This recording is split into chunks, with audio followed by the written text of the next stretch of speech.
Hello and welcome in my food forest. My name is Martijn Aalbrecht and I'm living in the Netherlands next to the German border. And we're in the middle of the winter now, it's January, and I want to tell you a little story about how the food forest changed my life.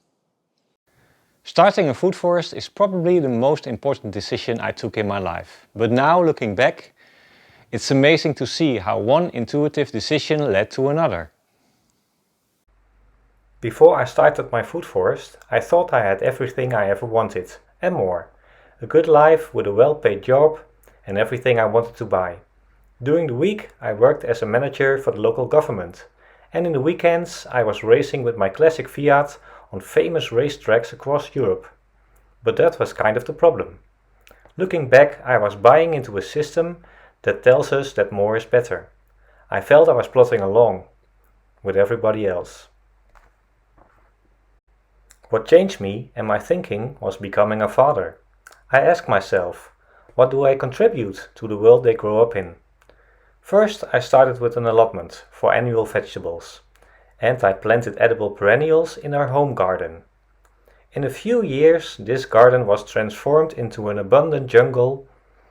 At that time, we lived in a nice neighborhood with all new houses, and my neighbors thought that my garden was one big mess. Then I read the book of Robert Hart. He inspired me to start my own food forest. In 2011 we bought this piece of property, and it's an old forest, about 3,500 square meters, about 1 acre in size. And I booked my first food forest course at the place of Martin Crawford, and I went there and I was hooked. I wanted my own food forest. I wanted to create the Garden of Eden. The forest I bought had been clear-cut by the previous owner. Only a few Scottish pines were still there. Later I learned that I bought a very difficult piece of land to start with. The place had a very sandy soil. The soil test showed a pH of 3.8. It is waterlogged in the winter, and in summer the water table is nearly 2 meters deep. Nevertheless, I started planting. Through the years I made a lot of mistakes and learned from them. Plants died, were eaten by rodents, deer and rabbits, and there have been a lot of times that I cried I wanted to stop with the project.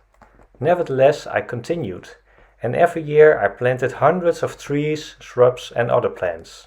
Slowly the site transformed in my Garden of Eden. The first years I didn't talk much about the project with others. Only friends and family knew of my weird hobby.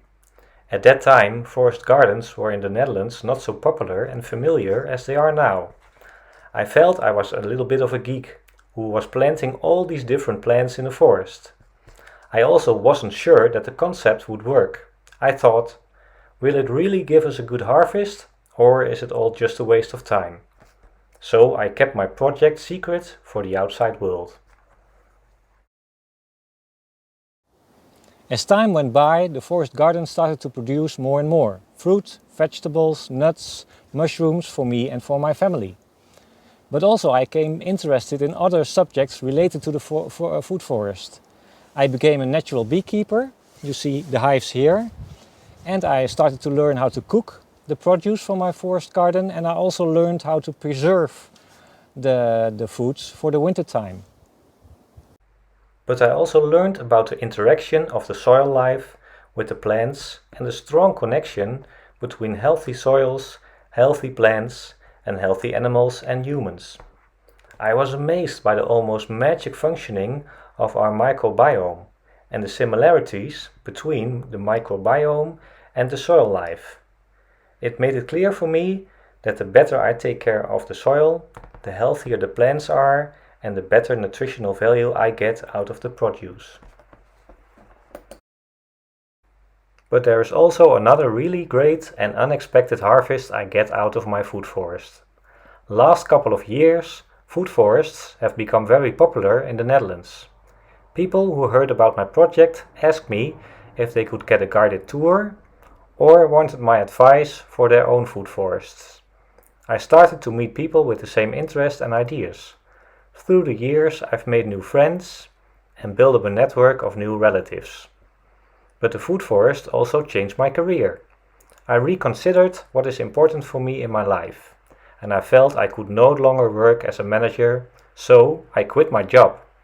Now I'm helping others with the realization of food forests, through courses, making designs and guided tours. You could say I made my profession out of my hobby. The last harvest out of the food forest that I could have never imagined when I started this project is that I feel a very deep connection with my food forest, with the place where I live and with nature in general. Through the years, I've spent countless hours here in my food forest. It changed my diet and that of my family. I've met a lot of interesting people, I've made new friends, and it's hard for me to describe, but I feel gratitude for the way I can live my life now. It changed my life in 180 degrees, and I'm very much outside today. I'm not living in an office anymore, and I'm very happy that I can live this way. And my wish is that a lot of people can live the way I do it now. So I hope I want to finish it with those words.